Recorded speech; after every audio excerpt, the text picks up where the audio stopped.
জুবিন গাৰ্গৰ ন্যায়ৰ ক্ষেত্ৰত এছআইটিয়ে ইতিমধ্যে যথেষ্ট সতৰ্কতাৰে কাম কৰি আছে। ইয়াৰ লগতে আপোনাৰ মোৰ অভিযোগ ল'বলৈ ন্যায়িক আয়োগ সাজু হৈ আছে। এছআইটিয়ে অতি সাৱধানেৰে কাম কৰি থকাৰ খবৰ আমাৰ হাতত আহিছে। আনকি কিছু ক্লু বিশ্বাসযোগ্যভাৱে লাভ কৰাও আমাৰ হাতত তথ্য আহিছে। ইয়াৰ মাজত আপোনাৰ মোৰ মাজত এটাই প্ৰশ্ন যে ছিংগাপুৰত থকা সেইসকল অসমীয়া নিজ ইচ্ছাৰে অসমলৈ আহি এছআইটিৰ সন্মুখত নিজৰ বিষয়খিনি উত্থাপন কৰা নাই বা এছআইটিয়ে প্ৰশ্ন কৰিবলৈ সুবিধা পোৱা নাই। বিষয়টো আন্তঃৰাষ্ট্ৰীয় বিষয়। ইতিমধ্যে এছআইটিয়ে এই বিষয়টো সম্পৰ্কে স্পষ্ট কৰিছে যে কি পৰ্যায়ত তেওঁলোকে কাম কৰিছে।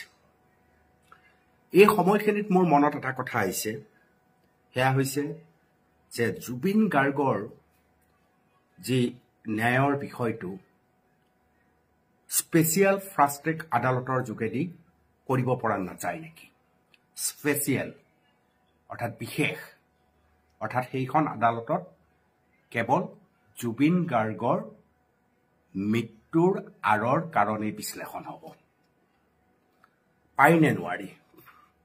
যিসকল সুযোগ্য অধিবক্তা তেওঁলোকে এই বিষয়টো বেছি ভালকৈ জানিব।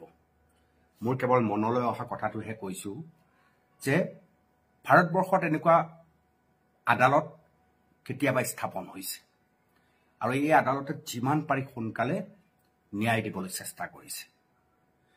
জুবিন গাৰ্গৰ ক্ষেত্ৰতো আমি তেনে বিশেষ আদালত গঠন কৰিব পাৰোঁ নে নোৱাৰোঁ, য'ত প্ৰতিদিনাই এই বিশেষ আদালতত বিষয়টো উত্থাপন হ'ব।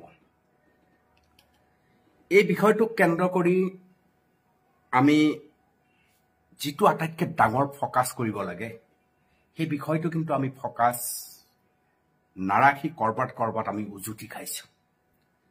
কেতিয়াবা আমি লগুণ চিঙাৰ খবৰ আহিছে আমাৰ সন্মুখত, ভাইৰেল হৈছে। কেতিয়াবা ফটকা ব্যৱসায়ীসকল বিপদত পৰিব তাৰ খবৰ আহিছে। এনেধৰণৰ কাষৰীয়া কিছুমান ছবি সন্মুখলৈ ভাইৰেল হ'বলৈ আৰম্ভ কৰিছে। আমি মন কৰা ভাল যে কাষৰীয়া এই ছবিবোৰ ভাইৰেল হ'লে মূল ছবিখনত আঘাত পৰিব। মূল ছবি হৈছে জুবিন গাৰ্গৰ ন্যায়। জুবিন গাৰ্গৰ ন্যায়ৰ ক্ষেত্ৰত এছআইটি গঠন হৈছে, আয়োগ গঠন হৈছে।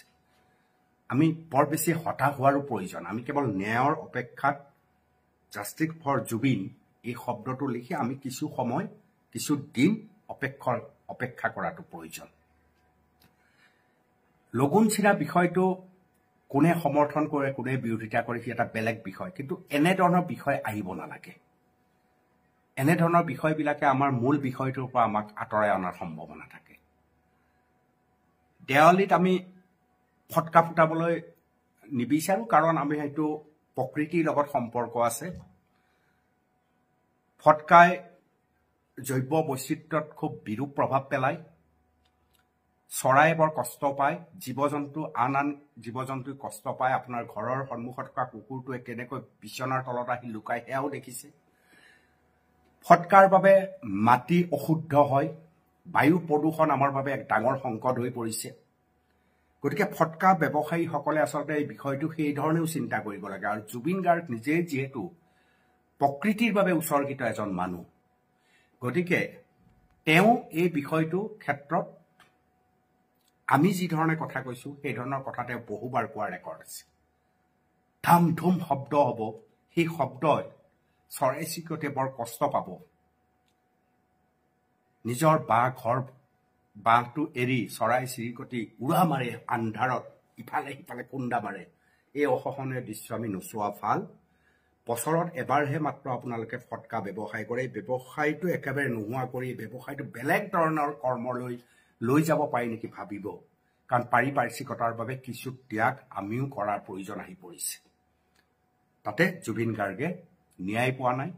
আমি শান্ত অসমাহিতভাৱে মম আৰু চাকি জ্বলাই আমি যিমান পাৰি এক প্ৰাকৃতিক পৰিৱেশৰ মাজত আমি থাকিলে প্ৰদূষণ মুক্ত অসমখনৰ কাৰণেও ভাল কথা হ'ব আৰু জুবিন গাৰ্গে বিচৰা প্ৰকৃতিখনক আমি কাষৰ পৰা চাবলৈ সক্ষম মাত্ৰ এবাৰ আপুনি চেষ্টা কৰি চাওক দেখা পাব যে এই ধৰণৰ শব্দ প্ৰদূষণৰ পৰা যেতিয়া আপুনি আঁতৰিব আপোনাৰ বহু পৰিমাণে হতাশা আঁতৰিব বহু পৰিমাণে আপোনাৰ অৱসাদ আঁতৰিব আৰু আপুনি প্ৰকৃতিৰ সৈতে বিলীন হোৱাৰ এটা সুযোগ পাব জুবিন গাৰ্গৰ এই ন্যায়ৰ প্ৰশ্নত ন্যায়ৰ সম্পৰ্কত ৰাজনীতিসকলৰ মতামতে আমাক যথেষ্ট অসুবিধা দিছে আমি অলপ কষ্ট পাইছো এই গোটেই বিষয়বিলাকত মুখ্যমন্ত্ৰী ডক্টৰ হিমন্ত বিশ্ব শৰ্মাই প্ৰাণপণে চেষ্টা কৰিছে ন্যায়ৰ সপক্ষত আপোনালোকে জানে বুজে বোধ কৰোঁ জুবিন গাৰ্গ জীয়াই থাকোঁতেই মুখ্যমন্ত্ৰী ডক্টৰ হিমন্ত বিশ্ব শৰ্মাই কেইবাবাৰো তেওঁ জুবিন ফেন বুলি উল্লেখ কৰিছে তেওঁক সোধা হৈছিল সোধোঁতে তেওঁ কৈছে মই জুবিন ফেন আৰু তেওঁৰ মৃত্যুৰ খবৰটো অহাৰ লগে লগে মুখ্যমন্ত্ৰী ডক্টৰ হিমন্ত বিশ্ব শৰ্মাই যি ধৰণ আকুলতাৰে দৌৰাদৌৰি কৰিছিল সেই ছবিবিলাকো আপোনালোকে নেদেখা নহয় সেই ছবি আপোনালোকে দেখিছে এনে স্তৰত এনে পৰিস্থিতিত মই এটা কথা ক'ব পাৰোঁ যে মুখ্যমন্ত্ৰী ডক্টৰ হিমন্ত বিশ্ব শৰ্মাই আন্তৰিকতাৰে এই ন্যায়ৰ সপক্ষে যুঁজ দি আছিল এই যুঁজখনক আমি যিমান পাৰি সমৰ্থন কৰা উচিত মুখ্যমন্ত্ৰী ডাঙৰীয়াৰ বাবে প্ৰচেষ্টাৰ বাবে SIT গঠন হৈছে আয়োগ গঠন হৈছে ভিন্ন ভিন্ন ধৰণৰ স্তৰত ক্ৰমান্বয়ে আগবাঢ়ি গৈছে গ্ৰেপ্তাৰ হৈছে ইতিমধ্যে গতিকে আমি এটা সময়লৈ চৰকাৰে ন্যায় নিদিয়ে ন্যায় দিব ন্যায়ালয়ে মই ভাবোঁ যে ফাষ্ট ট্ৰেক আদালতৰ দাবীটো কিন্তু বেয়া নহয় এই দাবী যদি আমি কৰিব পাৰোঁ খুব বেয়া নহয় সেই ফাষ্ট ট্ৰেক আদালতত যদি বিচাৰ হয় তেতিয়াহ'লে সোনকালে বিচাৰ প্ৰক্ৰিয়া সম্পূৰ্ণ হ'ব আৰু এটা গোচৰৰে বিচাৰ হ'ব সেই আদালত বিশেষ ফাষ্ট ট্ৰেক আদালত স্পেচিয়েল এই দাবীটো উঠা বেয়া নহয় গতিকে চৰকাৰে ন্যায়ৰ ব্যৱস্থা এটাহে কৰি দিব চৰকাৰে ন্যায় নিদিয়ে চৰকাৰে ন্যায় দিব আদালতে গতিকে আমি এই কথাটো মন কৰা ভাল যে জুবিন গাৰ্গৰ ন্যায়ৰ প্ৰশ্নক লৈ যদি সোঁৱে বাওঁৱে ৰাজনীতি হয় বৰ দুখ লগা কথা হ'ব শাসক পক্ষৰ ৰাজনীতিও আমাক নালাগে বিৰোধী পক্ষৰ ৰাজনীতিও আমাক নালাগে আমি মুখ্যমন্ত্ৰী ডক্টৰ হিমন্ত বিশ্ব শৰ্মা তেওঁ অসমৰ মুখ্যমন্ত্ৰী এটা দলৰ কথা বাদ দিয়ক তেওঁ অসমৰ মুখ্যমন্ত্ৰী তেখেতে খুব আগ্ৰাহী মনোভাৱেৰে কিছু কাম কৰিছে SIT গঠন কৰিছে আয়োগ গঠন হৈছে প্ৰায়ে তেওঁ এই বিষয়টো সম্পৰ্কে নতুন নতুন কথা কৈ আছে গতিকে আমি অকণমান ধৈৰ্য সহকাৰে বিষয়টোলৈ অপেক্ষা কৰি আমি সাংঘাতিকভাৱে সতৰ্ক হৈ ন্যায়িক তদন্তৰ বিষয়টোত আমি সোচ্চাৰ হৈ থকা প্ৰয়োজন আমাক যে ন্যায় লাগে এই বিষয়টো আমি সোচ্চাৰ হৈ থকা প্ৰয়োজন কিন্তু তাকে নকৰি সোঁৱে বাওঁৱে যদি ৰাজনীতি সোমাই পৰে সাংঘাতিকভাৱে সি কংগ্ৰেছ হওক সি BJP হওক সি AGP হওক বা আন আন ৰাজনৈতিক দল হওক ৰাজনৈতিক প্ৰসংগটো যদি বেছিকৈ চৰ্চা হ'বলৈ আৰম্ভ কৰে তেতিয়াহ'লে আমাৰ কিন্তু বৃহৎ ক্ষতি হোৱাৰ সম্ভাৱনা আছে আমাক কি লাগে আমাক এইবিলাক একো নালাগে আমাক এটাই লাগে জুবিন গাৰ্গৰ ন্যায় আমি কি বিচাৰিছোঁ জুবিন গাৰ্গৰ মৃত্যুৰ কাৰণটো কি আচলতে আমি শেষলৈকে জানিব বিচাৰিছোঁ গতিকে এই বিষয়টোতহে আমি লাগি থাকিব লাগে এই বিষয়টো সম্পৰ্কতে মই সেইকাৰণে স্পেচিয়েল ফাষ্ট ট্ৰেক কোৰ্টৰ প্ৰসংগটো উত্থাপন কৰিছোঁ আমাৰ অধিবক্তাসকল আছে যথেষ্ট অভিজ্ঞ তেওঁলোক এই সম্পৰ্কে তেওঁলোকৰ নিজৰ মতামত দাঙি ধৰিলে আমি সুখী হ'ম আৰু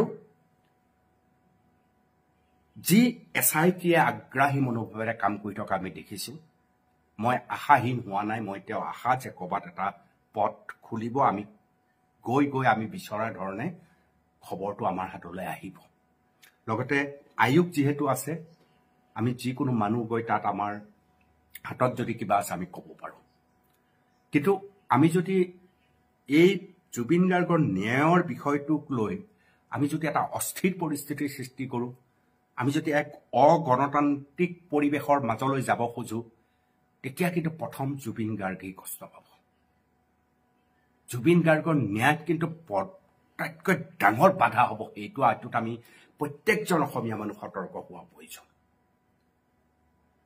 যিয়ে জুবিন গাৰ্গক প্ৰকৃততে ভাল পায় আমি প্ৰত্যেকে এই ক্ষেত্ৰত অতি সতৰ্ক হোৱা প্ৰয়োজন যাতে আমাৰ কাজ কামে জুবিন গাৰ্গৰ ন্যায় ব্যৱস্থাটোত হেঙাৰ সৃষ্টি নকৰে, অবিশ্বাসৰ এটা পৰিস্থিতিৰ সৃষ্টি নকৰে, আৰু আমি মূল বিষয়টোৰ পৰা আঁতৰি ইটো দলে সিটো দলক গালি পৰা, ইটো দলে সিটো দলক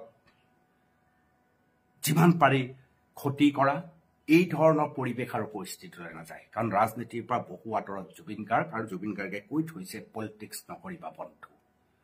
গতিকে মই সকলোকে বিনম্ৰতাৰে অনুৰোধ জনাইছোঁ, এতিয়াও SITৰ ওপৰত সকলোৱে নিজক বিশ্বাস ৰাখক, ন্যায়ৰ ওপৰত বিশ্বাস ৰাখক, আয়োগ গঠন হৈছে বিশ্বাস ৰাখক, দাবী তোলক যে অসমৰ যিসকল প্ৰবাসী অসমীয়া ছিংগাপুৰৰ সেইসকল সোনকালে উভতি আহি অন্ততঃ SITৰ সন্মুখত কওক, SITৰ প্ৰশ্নৰ উত্তৰ দিয়ক, এইটোত আমাৰ হেঁচা দিয়ক, এটা পৰিৱেশ আমাৰ তৈয়াৰ কৰক, সেইটোৰ কাৰণে খুব প্ৰয়োজন।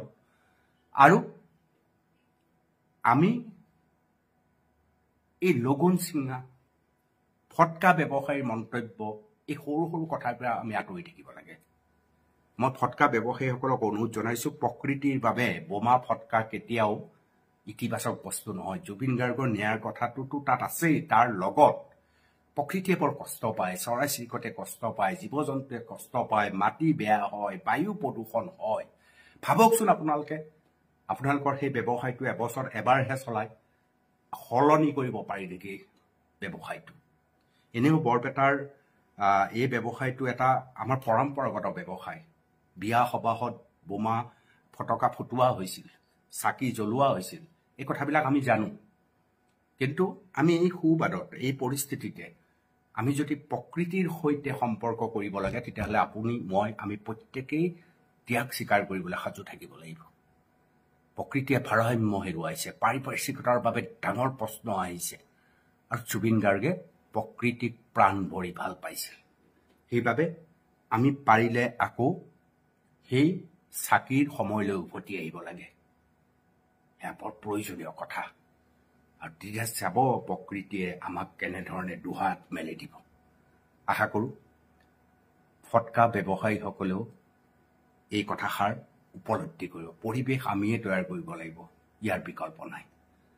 জয় জুবিন। আমাৰ সন্মুখত এটাই লক্ষ্য, জুবিন গাৰ্গৰ ন্যায় হ'ব লাগিব। জুবিন গাৰ্গৰ মৃত্যুৰ ৰহস্য প্ৰকৃত কাৰণ আমি জানিব লাগিব, আৰু ইয়াৰ বাবে প্ৰয়োজনীয় ছিংগাপুৰৰ সেই প্ৰবাসী অসমীয়াসকল অসমলৈ আহিব লাগিব, SITৰ মুখামুখি হ'ব লাগিব, আৰু SITক তেওঁলোকৰ প্ৰশ্ন আছে, SITৰ প্ৰশ্ন সুধিব। প্লিজ আহক আপোনালোক, যদি আপোনালোকে অসম নামটো ব্যৱহাৰ কৰিছে, গতিকে আপোনালোকে আহক, ৰৈ নাথাকিব। এজন আহিছে, আপোনালোকে আহক, আৰু আহি আপুনিও যেন প্ৰকৃত অসমীয়া তাক প্ৰমাণ দিয়ক। জয় জুবিন। জুবিন গাৰ্গৰ ন্যায় আমাৰ দাবী। ধন্যবাদ।